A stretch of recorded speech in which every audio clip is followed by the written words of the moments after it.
plantea esto que justamente que tú acabas de mencionar, digamos.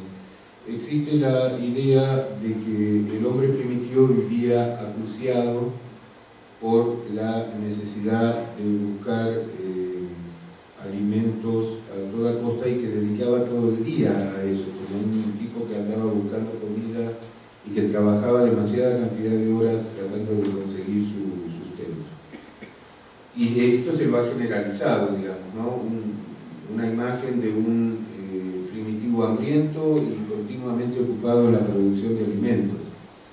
Y Salins, con ejemplos también tomados del Kalahari, de los recolectores de nueces, etc., dice, no, la economía de la Edad de Piedra es una economía de opulencia. Hay una opulencia primitiva por el hecho de que hay como la riqueza depende de las necesidades que uno tenga según la sociedad. Los que realmente vivimos en un estado de carencia permanente somos los que vivimos en el mundo capitalista, porque siempre nos falta, nunca nos alcanza, nos falta tiempo, nos falta dinero, nos faltan cosas porque tenemos cada vez más estímulos que nos crean necesidades nuevas todos los días. Entonces, como lo que aumenta en proporción geométrica son las necesidades de consumo, somos siempre más pobres de lo que en realidad somos, ¿no? Siempre estamos en déficit, siempre estamos en menos. En cambio, el hombre de la Edad de Piedra, dice, tiene opulencia porque tiene todo lo que necesita con 3 o 4 horas de trabajo diario. En ciertas temporadas recolectan los frutos y cuando pasa la temporada de esos frutos consiguen otros, también los pueden acumular, etc. En ciertas circunstancias y en ciertos lugares, no en todas partes. Esto no es universal, por lo tanto la imagen del hombre primitivo en general es esta imagen prototípica del evolucionismo clásico, que es una imagen especulativa, digamos, teórica, ¿no? Ese hombre no existe. Pero en general, el hombre de la Edad de Piedra, dice Salins, trabaja poco y el resto lo dedica a, fíjense ustedes, lo que destaca él es la gran preocupación por el maquillaje y el cuidado personal del cuerpo por parte de los hombres, que se atribuye a las mujeres en general esto de la coquetería, de estar pintándose, etc. Pero él dice, bueno, en la mayoría de las tribus amazónicas, o incluso en aquellas del Kalahari y todo eso, los hombres trabajan algunas horas y el resto del tiempo se dedican a 2 cosas: contar mitos, inventar cuentos, y tatuarse, pintarse, escarificarse la piel, hacer adornos, hacerse tocados con plumas, es decir, se dedica mucho al cuidado de su aspecto personal y al trabajo simbólico de la mitografía, digamos, ¿no? De hacer mitos, de hacer ceremonias, inventar rituales y contar cuentos alrededor del fogón. Entonces, como que hay cierta opulencia. ¿Por qué hay opulencia? Porque hay menos necesidades, no porque haya más bienes. Porque la riqueza es relativa, no es una cuestión objetiva. Depende de lo que tu sociedad te diga que es la norma, ¿no? Entonces es mucho más fácil satisfacer la norma en una sociedad de economía mucho más sencilla que en el mundo capitalista. Siempre te falta, siempre debes algo y la deuda te domina. Bueno, entonces, este tema, el tabú del incesto, hay varias explicaciones. La de Morgan es biológica, la de Magdalena viene por ese lado del rapto de las mujeres, de la exogamia motivada por razones de alguna forma productivas.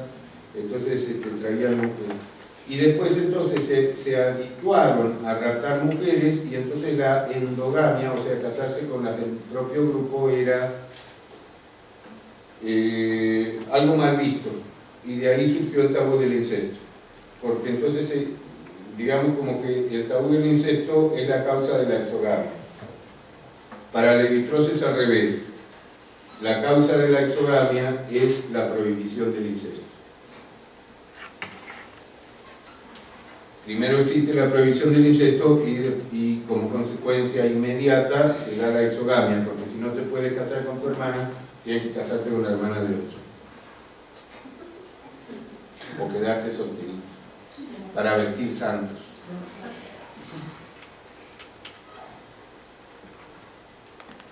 Y bueno, y una serie de teorías acerca de la promiscuidad original, etcétera, que ya veremos. Que van a poder leer ustedes en el texto de Harris. La evolución de la religión.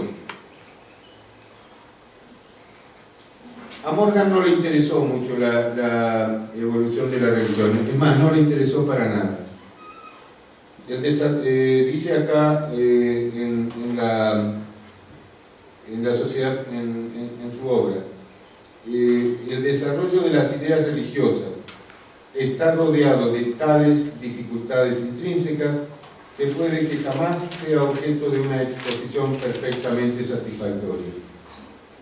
La religión se dirige en tan gran parte a la naturaleza emotiva e imaginativa y en consecuencia moviliza elementos de conocimiento tan inciertos que todas las religiones primitivas resultan grotescas y hasta cierto punto ininteligibles. El tema queda, pues, fuera del plan de mi obra. Religión no hablo, salvo por algunas sugerencias incidentales que pueden salir al paso, decía Morgan en 1877.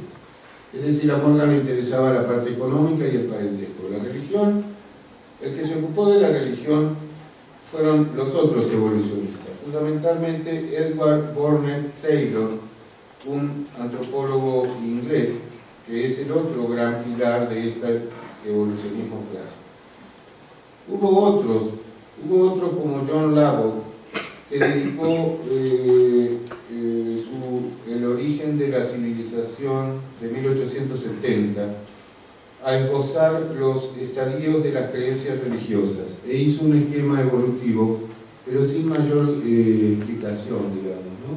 Simplemente enumeró distintas etapas. Por ejemplo, decía, hay un ateísmo original, ateísmo como falta de toda creencia religiosa, no como una especie de evolución como los anarquistas o los que intentan superar el monoteísmo a través del ateísmo. No, un ateísmo original que es una especie de religiosidad, digamos, ¿no? Negación de la existencia de una deidad, ausencia de cualquier idea definida al respecto. Esto era el punto de cero de partida según John Lubbock. Posteriormente el fetichismo, decía. El fetichismo como estadio en que el hombre supone que puede forzar a la divinidad a que satisfaga sus deseos. Es decir, el fetichismo era más o menos una especie de confusión, porque algunos viajeros portugueses vieron que en África había culto a figuras de madera o de piedra, etc. Entonces ellos dijeron, estos habitantes de acá del África occidental toman como dioses algunas estatuillas, algunas imágenes que las consideran divinas. Creen que hay espíritus en las cuevas o en estas imágenes, etc. Y a eso le llamaron fetichismo, porque feitizo en portugués quiere decir algo así como hechizo, y hechizo es algo que está fabricado, digamos, porque eran estatuillas fabricadas. Entonces de allí el término fetichismo, que después quedó también en la psicopatología como una especie de perversión sexual, etc., de los tipos que aman zapatos y cosas por el estilo.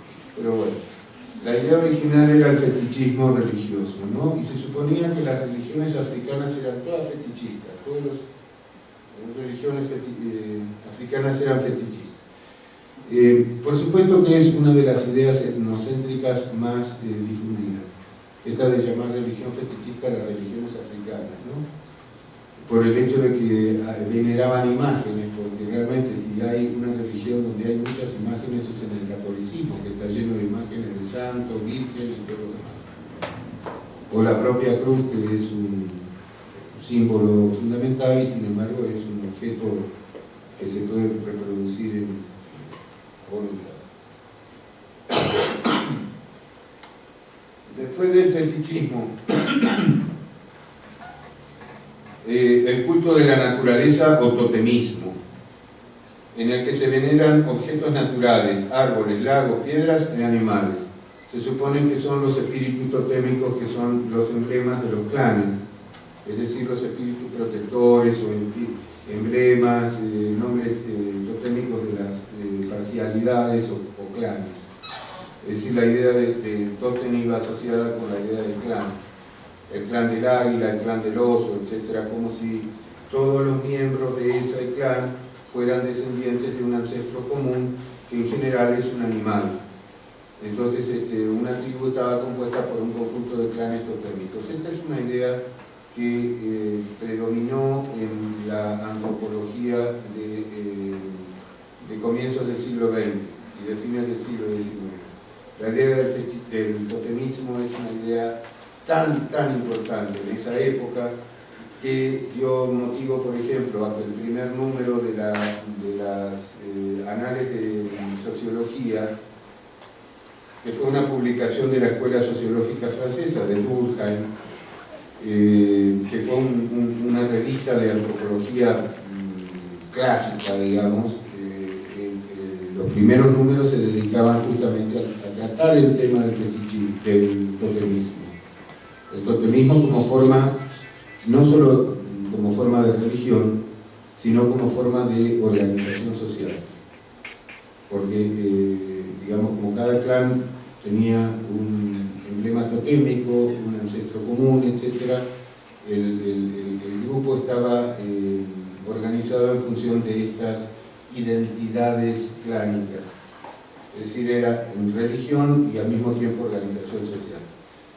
Ha dado mucho de hablar el tema del totemismo en antropología, muchísima tinta se ha gastado al respecto, y en los años 60 Lévi-Strauss publicó un texto breve que pueden conseguir ustedes en el Fondo de Cultura, muy conocido, un breviario del Fondo de Cultura que se llama El totemismo en la actualidad.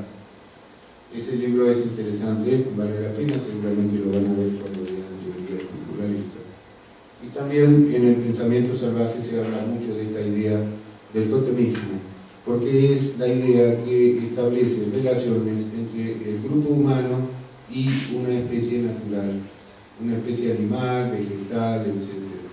Y este tema de las relaciones entre el hombre y la naturaleza es un tema de la mayor vigencia actual, que da lugar a nuevas corrientes de 2010 en adelante, por decirlo así, o del año 2000 en adelante, donde se ha puesto de nuevo sobre la mesa la consideración de las relaciones de la humanidad con la naturaleza, con las especies naturales. Bueno, el totemismo es esto justamente, la relación entre una especie natural y un miembro o un grupo humano. Porque hay tótems individuales, por ejemplo, entre los Ojibwa, los pueblos del subártico norteamericano, hay espíritus personales, donde el individuo entra en trance y recibe en el trance hipnótico por hambre, por drogas alucinógenas o por estar expuesto a la intemperie, recibe un sueño, sueña con un rayo, con un oso, con un águila, etc., en este estado de trance, y este va a ser su espíritu guardián individual. Y esta es una de las versiones posibles de todo un complejo de pensamiento totémico. Pero también hay tótem que son de los grupos. Por ejemplo, entre los Ainus del norte de Japón había el oso, por ejemplo, de los tótem.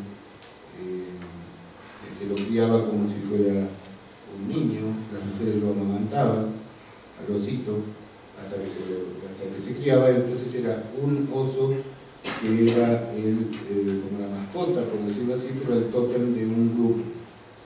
Y en otros casos el tótem es la especie entera, digamos, el oso como tal, no uno en particular, pero era para todo el grupo. Y es decir, una serie de relaciones entre individuo humano y especie animal, o entre individuo animal y grupo humano, en distintas combinaciones, que da lugar a un complejo totémico, que es la relación de representación, de simbolización y también la creencia en que hay una consustancialidad, digamos, que están hechos de la misma naturaleza, el animal y el humano, o la planta y el humano, o el rayo, a veces la serpiente, a veces el clan del viento, etc. Pero esta relación entre naturaleza y humanidad es eterna, y es un tema que no, a pesar de que estaba de moda en 1900, sigue siendo un tema vigente hoy en día. Pueden leer ustedes o acercarse a las nuevas teorías del perspectivismo amazónico o a las teorías de la naturaleza de Felipe Escolá, etc., ¿no? Viveiro de Castro, una serie de autores que están publicando actualmente y que son de mayor interés para la etnología. Bien, entonces, luego del totemismo decía Lubbock el chamanismo, otra etapa. Él lo consideraba como etapas evolutivas. El chamanismo, en el que las divinidades superiores son mucho más poderosas que el hombre y de distinta naturaleza. El lugar en que residen es el mundo superior y está muy lejos y no es accesible más que para los chamanes. Entonces el chamanismo involucra la, digamos, especialización. Hay un especialista ritual. El chamán es un especialista ritual. Chamán es una palabra de la lengua yucajir de Siberia septentrional, ¿no? Es una palabra de una lengua siberiana que significa especialista ritual, digamos. El chamán es alguien que es capaz de realizar lo que Mircea Eliade, el estudioso, el antropólogo que estudió esto, se llamó, el más importante y más clásico es el trabajo del chamanismo de Mircea Eliade, un antropólogo rumano, que describió lo que llamó el complejo chamánico, es decir, un conjunto de rasgos, creencias, prácticas, características personales de un especialista ritual individual, es decir, algo así como un sacerdote o un médico brujo o como un especialista ritual que tenía ante todo la capacidad de llevar a cabo un vuelo místico o vuelo chamánico,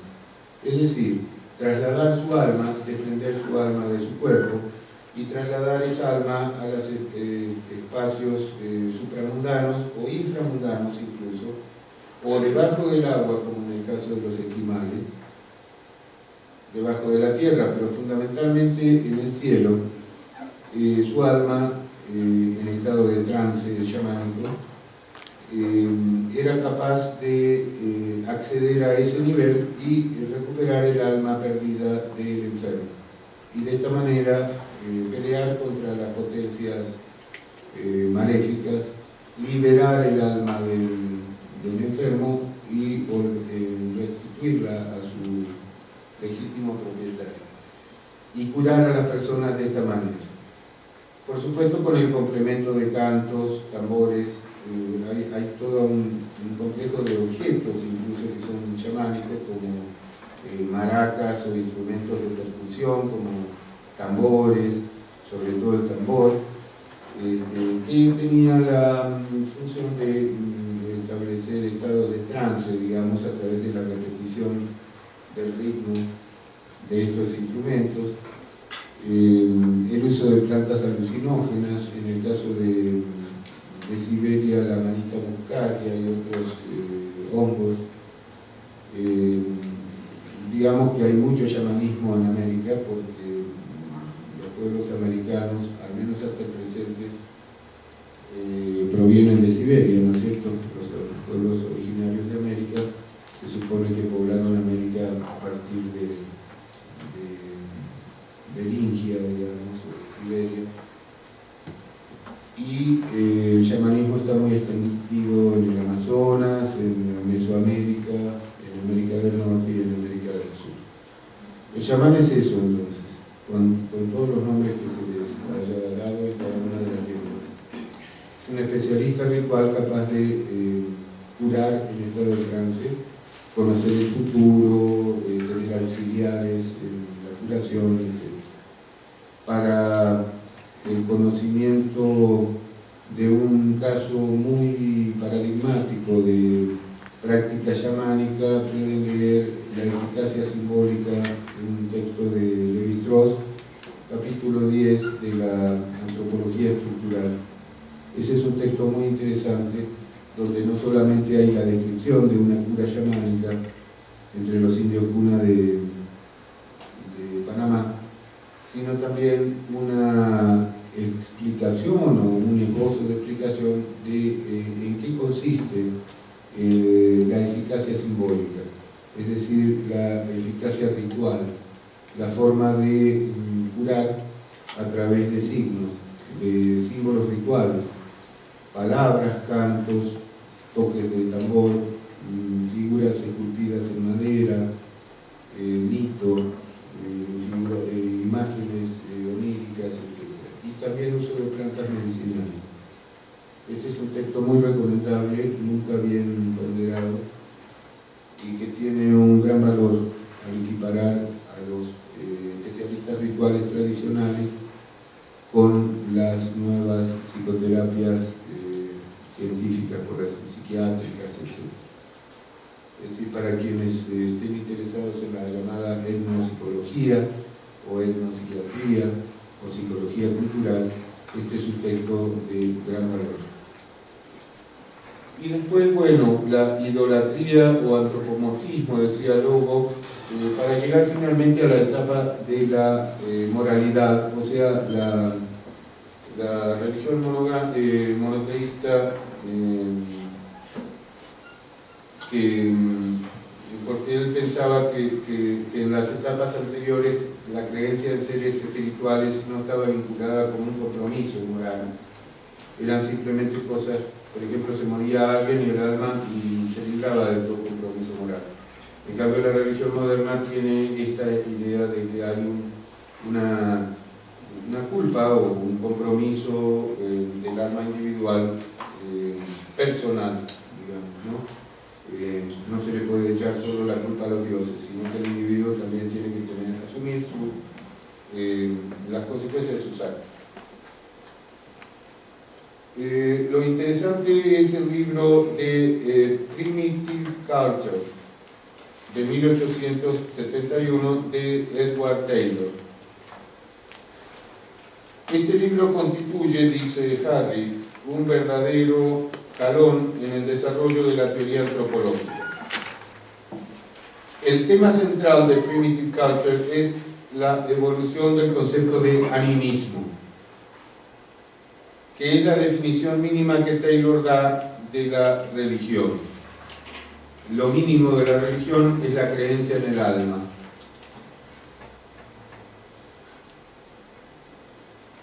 O animismo. Es decir, para que haya religión, dice Taylor, el grado 0, el grado 1, el origen de la religión, es la creencia en algo que no es cuerpo, que es alma, ánima. El animismo existe donde quiera que se dé una creencia en almas, espíritus, daimones, demonios, dioses u otros seres de la misma categoría. La raíz de todos estos conceptos la busca Taylor en la creencia en el alma humana. Esta creencia, que se encuentra en casi todas las culturas, yo diría en todas,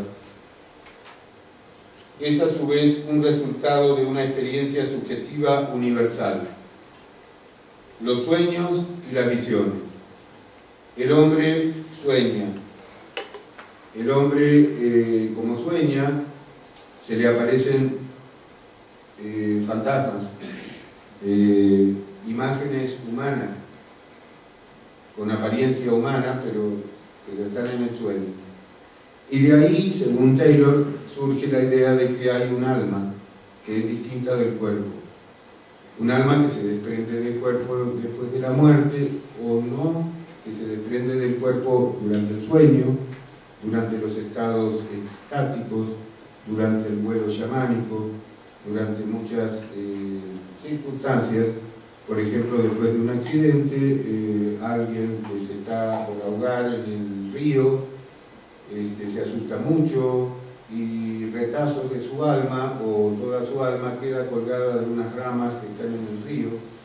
Entonces el chamán tiene que ir a acompañarlo a ese lugar, hacer un canto y hacer un llamado del alma, llamarlo por su nombre, porque esa persona se empezó a enfermarse, tiene fiebre, diarrea, etcétera, etcétera, etcétera, debilidad, miedo, está postrado, no puede llevar su vida normal, y entonces el chamán, el especialista ritual, el médico tradicional, detecta que ha perdido el alma y va a hacer el llamado o levantamiento del alma, o cualquiera de estas formas de terapia que se utilizan tanto en América como en otros lugares donde existe esta creencia de la pérdida del alma.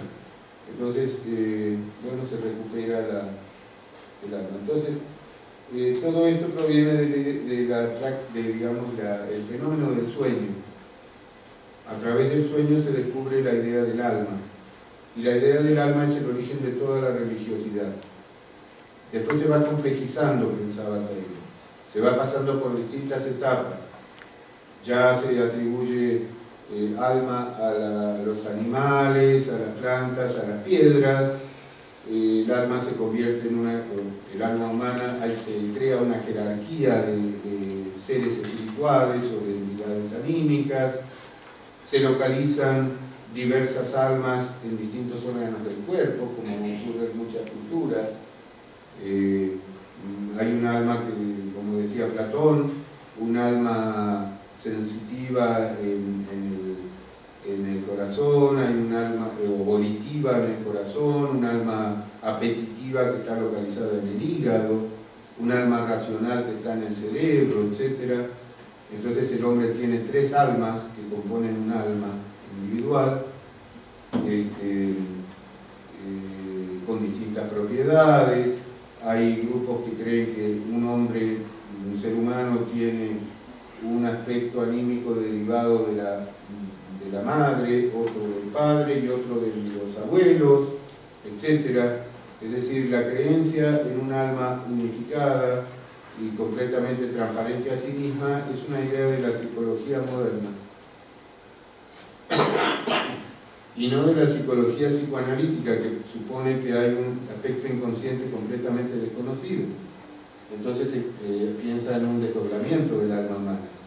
Pero la mayor parte de las tradiciones siempre hablan de almas muy complejas, porque las almas de un individuo son como los nombres que va adquiriendo a lo largo de diversas iniciaciones. Hay muchos grupos que le van poniendo nombres, le ponen el nombre del abuelo o del bisabuelo, o nombres de partes del cuerpo del antepasado totémico. Entonces el individuo va adquiriendo distintas almas, o como en el caso de los grupos de los Altos de Chiapas, donde existe un doble animal, un guayjel, un guay, que es un animal que está viviendo en la montaña y que forma parte del alma del individuo. Cada niño que nace tiene no solamente un alma personal derivada de, digamos, que está asociada con el sol y con el día de nacimiento, pero también hay un doble animal que forma parte de su persona, es parte de su persona, pero está alejada en el espacio. Es decir, el individuo vive en la aldea, pero el guay el animal compañero está en la montaña. Entonces cualquier cosa que le ocurre a ese animal la sufre el individuo. Esto es algo muy generalizado en distintos grupos, no es exclusivo de los Altos de Chiapas. Existen varias almas, entonces, y las ideas religiosas están, por supuesto, vinculadas con esta idea de la alma o persona humana, es decir, la